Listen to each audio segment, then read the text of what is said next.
And for all you folks heading downtown this morning, I'm afraid there's good news and bad news. The good news first. You've got a nice sunny morning out there.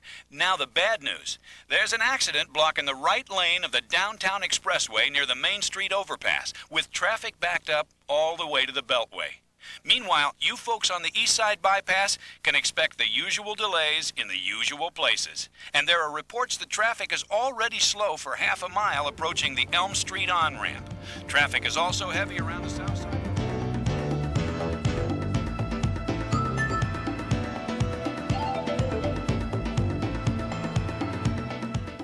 The morning rush. Traffic already backed up, with no relief in sight. Tempers flare. Cars overheat. The safe and efficient movement of traffic along our urban freeways systems is serious business, a serious concern that affects every community. Nationwide, urban areas are experiencing travel growth of 3% per year. Our ability to build new freeways or widen existing ones has not kept pace with this increasing demand. What results is congestion. Congestion is a direct result of the nature of supply and demand.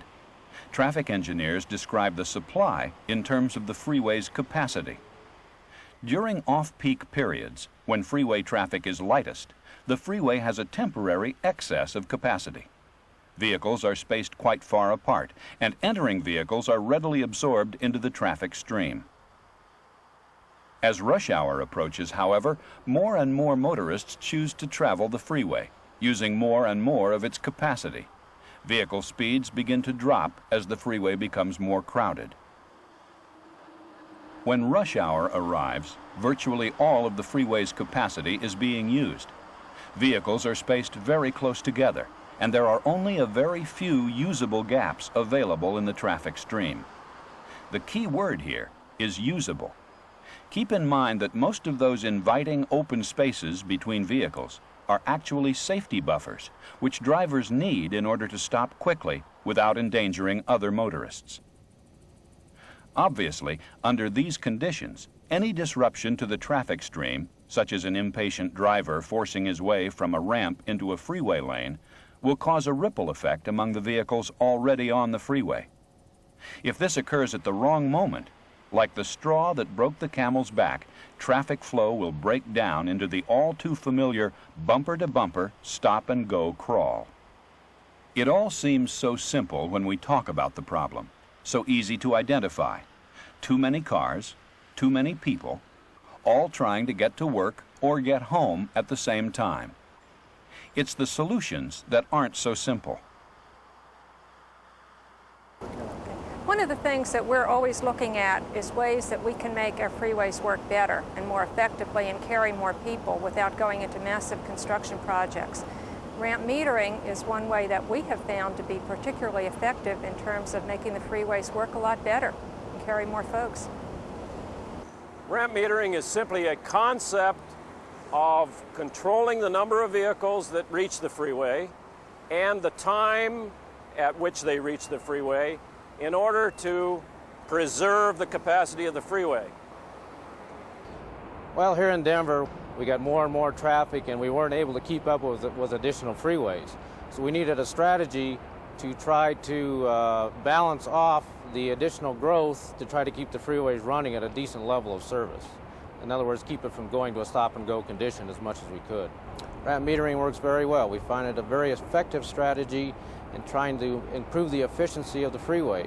In Denver, we're seeing an increase in capacity on the freeway of approximately 10 to 15% over the pre-metered conditions. So we're actually getting more cars through at a faster rate and in a safer condition. In the Twin Cities, in the late 1960s, we started experiencing recurrent congestion on several freeways. And to mitigate this congestion, we started experimenting with ramp control signals. And our initial studies were very successful, and this led to an expanded program. On I-35W, about a 17-mile section of freeway, we had travel times of about 30 minutes before we started metering. After the metering was activated, we cut that to about 22 minutes. Without ramp metering controls, the freeway can easily become overcrowded. Unmetered traffic entering the freeway can cause backups. forcing their way into traffic, drivers can cause accidents. Ramp metering smooths the merging process, allowing vehicles to enter the freeway in an efficient, orderly fashion. In this way, the capacity of the freeway can be preserved. The operation of freeway ramp meters is simple and direct. All the instructions drivers need are clearly printed on signs at proper viewing height. The metering signal, like any other traffic signal, regulates the right of entry among competing streams of traffic on intersecting roadways.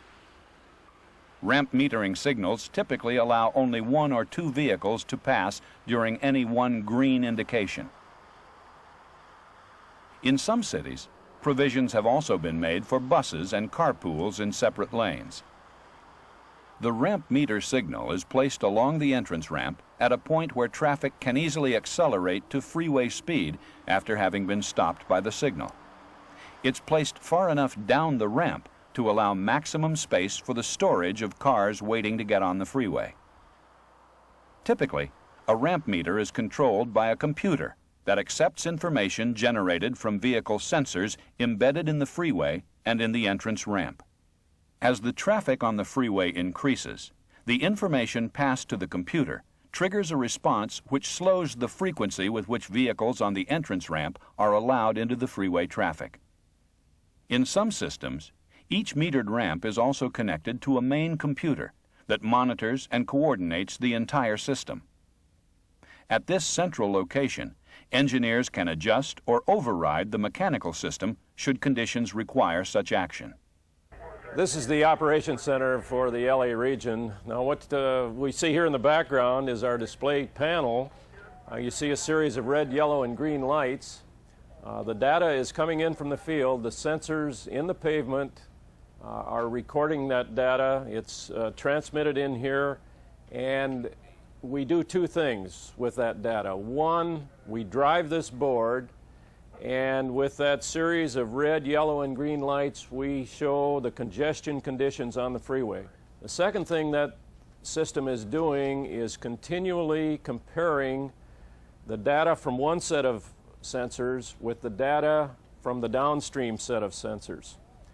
And if there is a great difference in that traffic volume, then our program recognizes that and the red light at that location flashes. We can also take over the ramp metering rates from this room. We can do that on a regular basis if we want to, or we can do that to meet the needs of an incident. Well, here in Denver, we run a demand responsive system or traffic responsive system where we monitor freeway conditions, the mainline conditions, and meter the ramps according to what we find on the main line.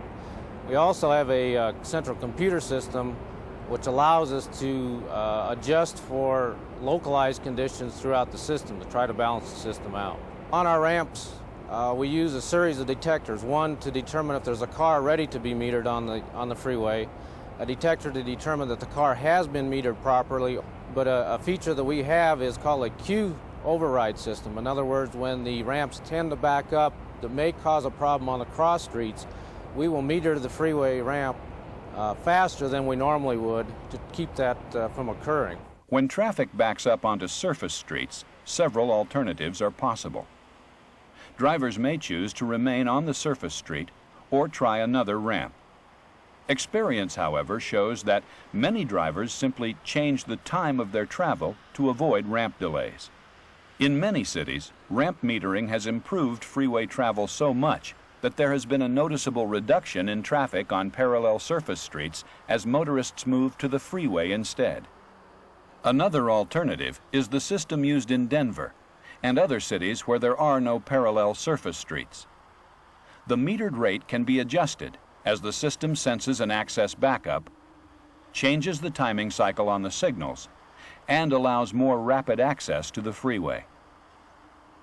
While this may allow the freeway to become congested, the duration of freeway congestion will still be shorter than it was without the meter.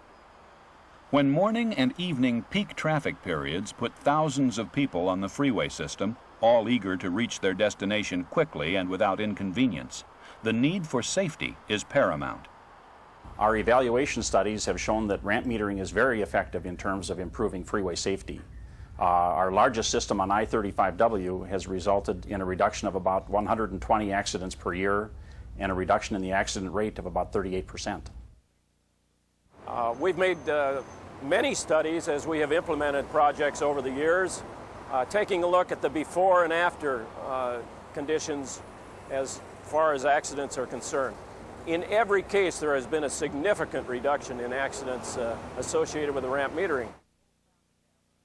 What we found in Denver is that we did trade off accidents from a more severe type to a less severe type accident. By allowing the vehicles to merge more efficiently on the freeway system, we eliminated a lot of the stop or side swipe type accidents and rear end type accidents which were occurring at the gore. And we did see a few increase in minor accidents of the rear end type on the ramp themselves. As we've heard, congestion on the freeway has a direct impact on the frequency of accidents. Less congestion, more efficient operation, fewer damage and injury accidents to travelers. Ramp metering can substantially reduce merging accidents on controlled ramps. As the freeway operates more efficiently, metered flow of traffic allows enough space and enough time for drivers to leave the ramp and enter the flow of traffic without endangering themselves or the traffic already on the freeway. When a system of ramp meters is announced in a community, it may not be long before the voices of the local residents can be raised to a shout. Not everyone understands that ramp metering provides a safer, more efficient use of our freeway system. Many are concerned that ramp metering won't be equitable, won't be fair. Well, I think any type of improvements that you get into, you have to look at the idea of what's fair and who gains and who loses. But I think part of the answer to that is that you have to explain to people that overall, although they might have to stop for maybe a minute or so and wait before they actually get on the freeway, that once they do get on the freeway, they're going to be able to move a little faster and they're going to pick up that time plus gain some. Although drivers who begin their journey out beyond the installed ramp meters have unrestricted access to the freeway, careful monitoring of traffic flow and analysis of freeway capacity can ensure equitable access for all travelers. One of the first things we recognized in Los Angeles was the need to inform the public of this new device, this new control on their method of travel and when and where they wanted to travel. So we put in place a public information approach, informing the public at large, the motorist out there, informing the elected official, informing the traffic engineering profession at large, explaining to them what it was we were trying to do. It wasn't simply that we wanted to control their lives. There was a reason for this control, and that was to try to maintain some efficiency on the freeway and to bring that about. In the Twin Cities area, our public information efforts helped prevent a lot of negative reaction by the motorists. We had a few complaints when ramp meters would get stuck red, but overall we had a very favorable response. I think the most important thing in developing a public awareness campaign for ramp metering is to make sure that the public is brought on board throughout the entire process, as well as the local elected and staff officials. If they are brought in at the very end, there may be considerably more resistance than if they're brought in through the entire process, so that they're aware of the goals that ramp metering is trying to achieve. Because the Los Angeles County Transportation Commission is a public body, any decision that is made is done through the public process. There are a number of public meetings that take place, and anyone that has a concern about a project has an opportunity to come in to express their concerns.